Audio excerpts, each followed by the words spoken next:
Yo, bien ou quoi l'équipe? Le football est un sport magique, avec des histoires, des héros et des événements mémorables.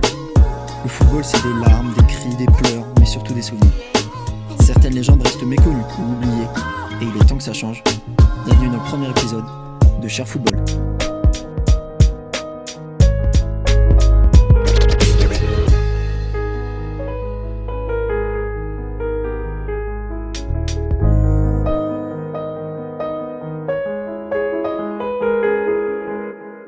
Pour ce premier épisode, il faut remonter plus de 25 ans en arrière, à l'été 1992. En cette période, tous les fans de football ont les yeux rivés vers la Suède, qui accueillera leur deuxième grande compétition, l'Euro 92. Mais qui remportera le Graal? Les Pays-Bas, tenants du titre? L'Allemagne, championne du monde? Peut-être l'Angleterre, à la recherche d'un deuxième titre? Ou bien la France sous la houlette de Platini? La compétition s'annonce donc rude. Mais l'Euro fait parler de lui avant même la cérémonie d'ouverture. La guerre fait rage en Yougoslavie et l'UEFA prive alors les Yougoslaves d'Euro et repêche les Danois, deuxième de leur groupe de qualification. Le Danemark, donc, à 10 jours du début de l'Euro, doit proposer un groupe de joueurs et se préparer pour figurer le mieux possible dans une phase allée où ils sont annoncés grands perdants. Ils affronteront la Suède, pays hôte, mais aussi la France et l'Angleterre, prétendantes au titre. Malheureusement, les Danois devront faire sans leur meilleur joueur, Mikael Laudrup, star du Barça. En effet, sentant une déroutée venir et brouillé avec son sélectionneur Richard Müller-Nielsen, il ne fera pas partie du voyage. Monumentale erreur. Son frère, Brian, du Bayern, sera lui de la partie, tout comme le portier de Manchester United, Peter Schmeichel. Peter, qui est le père de ce petit bonhomme adorable qu'on connaît tous aujourd'hui, comme le rock, Kasper Schmeichel.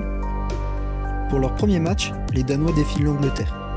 Les Anglais manquent de réalisme tout au long de la rencontre et emmenés par un super Schmeichel, les Danois obtiennent leur premier point et ne finiront donc pas Fanny de cet Euro. Ils pourront même regretter de ne pas ramener 2 points avec ce poteau en fin de match. Et oui, à l'époque, une victoire n'en rapportait que 2 points.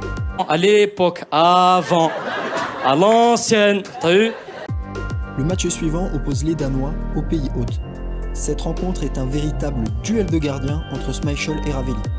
Les parades s'enchaînent et Ravelli et les Suédois en sortiront vainqueurs grâce à un joli mouvement collectif conclu par Brolin. Les Danois, valeureux, sont quasiment éliminés. Pour survivre, il va falloir battre l'équipe de France et espérer une défaite anglaise. Ça fait beaucoup là, non? Oui, en effet, ça fait beaucoup de conditions. Et pourtant, le plus beau reste à suivre. Pour la France, l'objectif est surtout d'éviter la défaite, car un nul pourrait suffire. Michel Platini aligne la grosse équipe. Amoros, Blanc, Boli, Deschamps, Papin, Cantona. Les Danois ouvrent pourtant le score sur un missile d'Henrik Larsson qui fusille la lucarne de Martini. L'équipe de France insiste et égalise sur un plat du pied de Jean-Pierre Papin. Plat du pied sécurité. Plat du pied sécurité. Mais en fin de match, sur une frappe à bout portant de Lars Elstrup, le Danemark passe devant et se qualifie en demi-finale. Un véritable exploit. Mais ça, c'est vraiment surprenant. Pour la demi-finale, c'est un gros morceau qui attend les Danois. Un très gros morceau même, les Pays-Bas. Les Oranges écrasent tout sur leur passage. Vainqueurs lors du dernier Euro avec ce but, Muren hits the cross all the way to the back post. It's Van Basten! Oh, he's gone for it!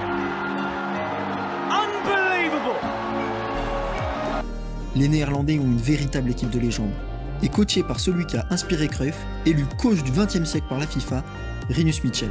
Pour cette rencontre, qui s'annonce déjà épique, les Danois et les Hollandais restent fidèles à leurs joueurs et à leur philosophie. De Boer, Koeman, Rijkaard, Van Basten et Bergkamp sont alignés côté hollandais. Mais le Danemark n'en a pas fini de créer la surprise et ouvre le score sur une tête à bout portant d'Henrik Larsson.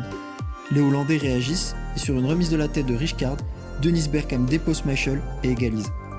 Avant la pause, c'est un nouveau coup de canon d'Henrik Larsson qui permet au Danemark de prendre les devants. Au retour des vestiaires, les rouges et blancs tiennent bon, se procurent de jolies occasions et pensent même tenir leur finale, avant que Rijkaard brise leur rêve sur un corner mal dégagé. Les oranges poussent en prolongation et sont proches de faire plier la forteresse, mais Schmeichel préserve les siens. Direction donc, les tirs au but. Les pénaltys s'enchaînent et seule la tentative de Van Basten, héros de l'Euro 88, est repoussée. Le Danemark est, à la surprise générale, en finale de l'Euro. En finale, ce sera l'Allemagne, championne du monde en titre et tombeuse des hôtes suédois 3-2 dans l'autre demi-finale. Sous les yeux de Rudi Völler, Beckenbauer et Pelé, se dresse donc la Nationalmannschaft de Sammer, Riedel et Klinsmann. À la surprise générale et comme depuis le début du tournoi, c'est les hommes de Richard Müller-Nielsen qui ouvrent le score.